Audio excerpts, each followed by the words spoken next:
গন্ধ এখন ভালো, কিন্তু সারা না এই গন্ধটা তোর গালের ভিতরে থেকে পচে রয়েছে, ওই গন্ধ কি ভালো? ওই গন্ধ ভালো?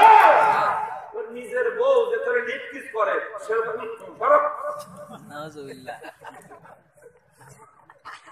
এইরকম অবস্থায় মুখ ধরবে না, কুড়ি করবে না, কয় ব্যক্তি ব্যক্তি। আবার কিছু শয়তান আছে যারা দেশ নিয়ে বিশাল চিন্তা করে, ঘুমের থেকে উঠে গিয়ে পত্রিকাতে তারপর চোখ মেলে, আরে শেয়ার বাজারের কি দোষ আছে না? নামাজ কালাম পড়বে না, আল্লাহ রাসূল মানবে না। আল্লাহ রাব্বুল আলামিন বলেন, ওই ব্যক্তি আমার বান্দা হিসেবে নিজেকে দাবি করতে পারবে না। আমার বান্দা হিসেবে নিজেকে দাবি যদি কেউ করতে চায়, ওই ব্যক্তির 3 নম্বর কর্তব্য হলো রাতের অন্ধকারে আল্লাহ রাত দিয়েছে ঘুমানোর জন্য, কিন্তু সারা রাত ঘুমাবে না। রাতের কিছু অংশ আমার আল্লাহর সিজদা করে কাটাবে অথবা দাঁড়িয়ে কাটাবে। সুজদা ওয়া কিয়ামা, তার মানে নামাজ পড়তে হবে। নামাজের মধ্যে সিজদা আছে, নামাজের মধ্যে কিয়াম আছে না না? তাহলে রাত গুজরান না করলে আল্লাহর বান্দা হওয়া যায়? জোরে বলেন যায়? না না না। এখন রহমানের বান্দা যদি কেউ হয়, ওই ব্যক্তি পশ্চিমকালেও ভুলেও তাহাজ্জুদ ছেড়ে দিতে পারে না। এখন তাহাজ্জুদ পড়া লোক তো পাওয়া যায় না, পাওয়া যায় খুব কম, খুব কম। যাদের কারণে হয়তো এখনো দুনিয়া ঠিক আছে, বাংলার জমিনে ওলি আল্লাহর কিন্তু অভাব নাই। কথা বলেন ঠিক কিনা?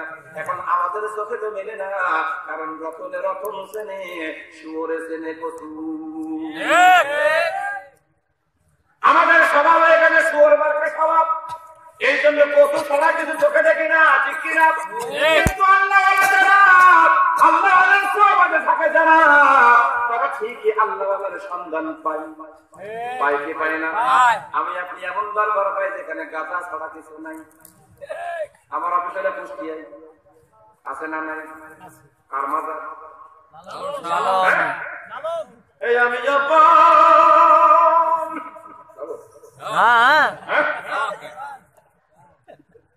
এই আমি বসে আছি, ওহে দয়াময়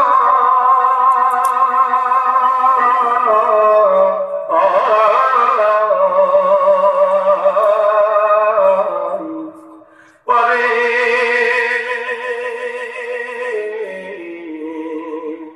লয়ে যাও আমায়। জোরে বলেন মারহাবা, মারহাবা। কারণ কথা হলো সুন্দর, আমি অপার হয়ে বসে আছি, ও হে দয়াময় পরে লয়ে যাও আমায়। কি সুন্দর কথা! এত সুন্দর কথা নষ্ট হয়ে গেছে দুইটা কারণে। একটা হলো টুং টুং টুং, আমি অপার হয়ে বসে আছি,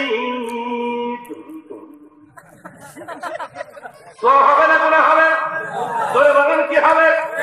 কথা হয় সুন্দর, কিন্তু কথার মধ্যে কথা হলো দুধ, দুধের মধ্যে টুং টুং নামের সুনা। এত সুন্দর কথা বলে, কিন্তু ওর ভিতরে হারাম বাদ্য বাজনা বাজে, আর একটা এমন টান মারে কলিজা থাকে থাকলে যাই যান। গাঁজা এমন টানা টানে, গাঁজার একসানে কালো মোজ গুলো লাল হয়ে যায়। এখন গাঁজা খাওয়া হারাম না হারাম? গান বাজনা করা, বাদ্য বাজনা করা হারাম না হারাম?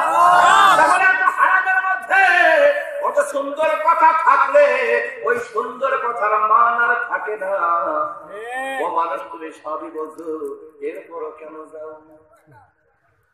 আমি কোন দরবারের বিরুদ্ধে আসি নাই, আপনি ওই দরবারে যান যেই দরবারে গেলে আমার আল্লাহকে পাওয়া যায়, যেই দরবারে গেলে আমার নবীকে পাওয়া যায়। কথা বলেন ঠিক কিনা? যেই দরবারে গেলে ইসলাম পাওয়া যায়, ওই দরবারে আপনি যান, আমার কোনো বাধা নাই। আল্লাহ সহবতে যান, আল্লাহ সহবতে গেলে চিন্তা নরম হয়, আল্লাহর প্রতি ভক্তি বিশ্বাস বৃদ্ধি পায়। কথা বলেন ঠিক কিনা? জমিনে অনেক দরবার আছে যেখানে গেলে নামাজ রোজা লাগে না, নামাজ রোজা লাগে না, কোরআন তেলাওয়াত লাগে না, সুন্নাত লাগে না, বড় বড় টুপি লাগে না, সেখানে বড় বড় চুল আছে আর মোচ আছে না না। আল্লাহ রাব্বুল আলামিন এই সমস্ত ভণ্ডদের থেকে বেঁচে আমাদেরকে সঠিক ইসলাম তথা কোরআন মানার তৌফিক দান করুক। সকলে বলে আমিন। ওয়া তৌফিক ইল্লা বিল্লাহ। আসসালামু আলাইকুম ওয়া রাহমাতুল্লাহি ওয়া বারাকাতুহু। প্রধান বক্তা এসেছেন আমার এখানে এক